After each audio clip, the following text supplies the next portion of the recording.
3, 2, 1. You ready? You're listening to the Real Pineapple Podcast Network.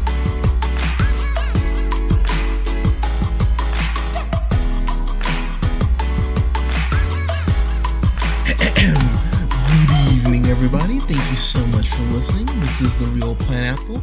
This is your humble host, Hunter, here. Hope you're all having a great start to your week. I've got review number 7 for day 7 of the Real Holiday series. Got a review for Olive the Other Reindeer, which was a 1999 animated CGI film that is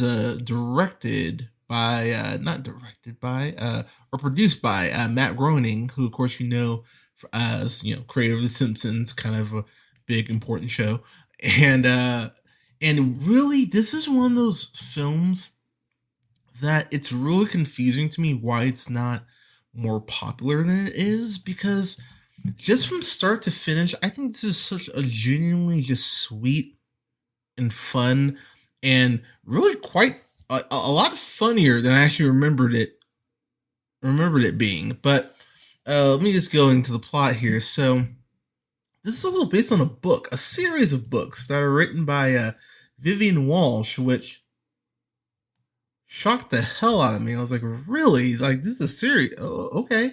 So, I digress. So, Olive is voiced by the amazing Drew Barrymore. You know Drew Barrymore, of course, from the Charlie's Angels movies, the classic Fever Pitch. Fever Pitch is so bad. You know her from Never Been Kissed, 50 First Dates, which I still stand by the fact Outside of Hotel Transylvania and Uncut Gems was the last good Adam Sandler film that he did. I haven't watched Santa Clarita Diet. I hear it's incredible, but I'm so bad with gore, I just haven't watched it yet, but I digress. But she voices Olive, who is the dog to John. John, I believe is the character's name, voiced by, what's his name? Jay Moore. Tim, pardon me. Yeah, Tim is his owner's name. And Tim, I gotta say, Jay Moore, it's so weird. Whenever I see Jay Moore doing stand-up or anything else, I think he's such a douchebag. Like, I can't stand Jay Moore. He's one of those actors, I see him something, I just go, oh crap, you're in this. But when he's voicing animals voicing people, it tends to work, because when he's in Polly, he's great as Polly, and he's great as the scumbag character, which is what I think Jay Moore is. So it's perfect. But then seeing him in this, it's fascinating how sweet and kind he is, and how him and Olive seem to just have this really sweet connection. And the way they establish it pretty quick, I was actually quite impressed. I was like, okay, that's actually pretty cool. So she's his dog, and basically Santa, we find out that Santa, I can't remember what reindeer it is, one of the reindeers gets hurt, and so he's gonna have to cancel his Christmas night flight to give everyone presents. And so Olive so Santa has a press conference, and you know what's funny about this? This is so close to being in the same universe as something like Fat Man that it just really makes me laugh. Like, everyone acknowledges that Santa exists. Everyone acknowledges there's a North Pole where Santa's workshop is. Santa has a press conference talking about how he can't fly the sleigh that night. And I remember sitting there, and I've watched it several times, and maybe I've just never looked at it critically, and I just kind of went, fine, flying reindeer, who cares? But hearing Santa just talk to someone on the news like, yep, sorry, gotta cancel the flight, I was like, wow, I wish people were this accepting of just wearing a mask, let alone Santa Claus. But it's fascinating just to watch it from that perspective. But Santa says, oh, I'm gonna need all the strength of all of the other reindeer. And so Olive goes, oh my god, Santa's calling for me. And so that begins Olive's quest to go ahead and get to the North Pole and fulfill her destiny of being the other reindeer. And let's just get this out of the way. This is an insane concept. Like, rewatching this in 2020, I'm so grateful that I decided to review this, because this is the fact that this is a book makes me love this movie even more, because it is so insane. But the play on words alone, I remember when I put the DVD in, I remember thinking, yeah, the movie is at least a B, just because just because of the wordplay. I love the wordplay so much, but what makes this so fun? Drew Barrymore sounds like she's having a blast. I think everyone does a great job in this. As I mentioned, Jay Morris, Tim, Olive, Drew Barrymore, Dan Castellaneta, who of course you know is Homer Simpson. He voices the evil Postman, and the reason why I brought up the comparison to Fat Man earlier is that this Postman, he's just such an asshole. Like, I just love that the character, there's nothing deep about him. All it is that he got on Santa's naughty list because he was an evil little shit, which he even acknowledges. Like, I was a bad kid then, and that's when I got on your naughty list. And I'm thinking, well, maybe you should have stopped being a shitty child and you wouldn't have been on the naughty list. But the fact that he's on Santa's naughty list, he's held this grudge against Santa all throughout his life. And I love this movie because if you just take half a step back, you can really see how there are these very dark elements in this kid's film. It's like, wow, that's kind of fucked up when you think about it. But the Postman is just all about just screwing up Christmas so that no one is happy. It's so amazingly cruel. I just appreciate the fact that he's that petty. So the other thing I mentioned, so Oliver's initial push, because Oliver has to get pushed to go ahead and actually go on this journey. I forgot how she got on the journey to go see Santa, and it's because she has a flea that lives with her, a pet flea, Fido, who's voiced by Peter McInall. I know him from Ally McBeal. When he played John Cage, I really liked him on there. Oh, that's right, he is on All Rights. That's right, I do like that too. He's on Feet. Good God, I have seen a lot more when I realized. But he plays Fido the flea, and he Olive and Tim kind of have this little fight, and so Tim goes to Olive's doghouse and is trying to talk to her, and Fido is translating what he's saying because she's too far away, and Fido just says all this really cruel things like, I'm gonna get another dog and I blame you, and like stuff like that. And I'm sitting there and Olive starts whimpering. It's really sad. I was like, you evil fucking flea. Like, why did that have to be the way you pushed her to go ahead and go on her journey? You jerk. Like, it really bothered me. I hated that. I hated that. And it really makes me ding the movie because that's such a bad motivation.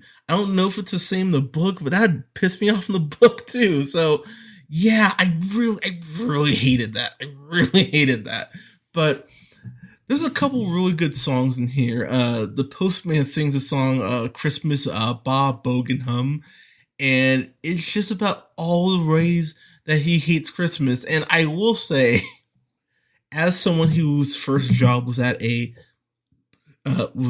post office, packing, I was like at a UPS store. I was packing things all the time, and I remember I was 18 when I had that job, when I first got the job, and having to pack fine china and those bubble iMacs, the old school ones, and oh my god, I can still pack a gift or wrap a gift so well. Actually, I can't wrap a gift. I suck at wrapping, but packing something I'm great at still. But I still have trauma when I see a box sometimes from some of the stuff I had to pack. So when the postman is just going off about, people wanting to ship, their letters, send their letters to Santa, and how, oh my God, you're hurting my posteriority, as he says, or oh yeah, your big giant hands, all these things I have to deliver. It doesn't hurt my back or make my days feel long. Like, he's not wrong in that aspect. I was like, well, dude, I get what you're saying, but you're also trying to take Christmas away. And as someone who's had a lot of great Christmases, like that's really kind of fucked up.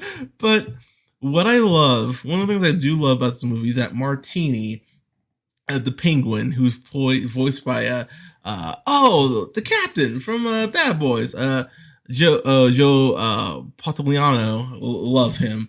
He voices Martini, who's this con man. He originally meets Oliver selling Rolexes. It's it's quite absurd, but there's a great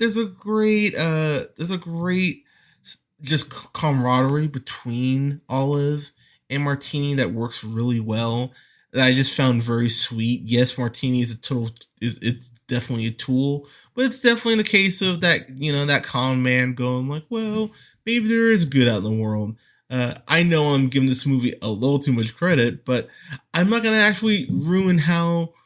It's not about the ending. It is about how they get there, and I really had fun with how they got there, and it's a good message about believing in yourself and not not being down on yourself and just being a good friend. And honestly, in 2020, I really wish more people were following that because I think things would be in a better spot. But it's a really just kind movie. They even have a clear Pee-wee's Big Adventure moment where Olive's in the bar and the bar patrons are the rugged, terrible folk, the ones with tattoos and everything, and they start throwing Olive around the bar like a football, and I was like, this is pretty dark movie, like, good grief. But you really do just become endeared to her, and I just found myself going, wow, I actually want you to succeed. This is actually a really cool feeling. And where the movie ends up, I just thought was really sweet for everyone. And I love Martini. I thought Martini was great. There's a couple grade A dad jokes in here that I'm not going to ruin. That I just went, oh, those are great. And there's some great stuff with the wordplay here. I just had so much fun watching this, getting to my final thoughts. This is well worth your time. I think I don't know where you can buy it. I'd just go on Amazon, see if you can get a physical copy of it. I don't think you can buy it digitally anywhere, but I would really recommend everyone watch this. This is easily one of my favorite Christmas films. It's one of the few Christmas films I watch every year. I always watch this and Muppet Christmas Carol Jingle All the Way every year without without fail. And I love this movie. So I'm going to give this a solid A. Just because of the Fleet thing, I'm not going to give it a fan-fucking-tastic, because that really does bother me. Like, I didn't think it would, but just kind of sitting here thinking about it, yeah, it irks me. So can't give it a fan-fucking-tastic for that reason, but I'll give it an A. But everyone, have you seen Olive the Other Reindeer? What did you think of it? Let us know in the comments below. Don't forget to like both our pages on Facebook. Our new page, Real Games, or Real Pineapple Games. We're gonna go ahead and start streaming Cyberpunk this weekend. So that's gonna be the first time I stream. I'm excited. I'm excited to see how it goes. So join me for that, and then don't forget to like our main page, The Real Pineapple, on Facebook. Also, don't forget to like, share, and subscribe. You can find us on SoundCloud, Apple and Google Podcasts, Podbean, Stitcher and iHeartRadio, Spotify, TuneUp, and Amazon Music at The Real Pineapple. And don't forget to follow yours truly on the Twitter at JHunterRealPineapple. And you can follow Scott at Nearman the First. That's Nearman. Everyone, thank you so much for listening and for your support. Please stay safe out there. Wear a mask. Take care of each other. We'll have reviews coming up here soon for Muppet Christmas Carol, which I'm so excited to review. We might have news on a special live commentary on Christmas Eve. I will keep you updated on that. And don't forget, we'll have reviews up soon for Soul, for Wonder Woman 1984. And we'll have a review up here for some other holiday series stuff soon as well. Tomorrow even. So thank you so much, everyone. Stay safe. We'll talk to you soon.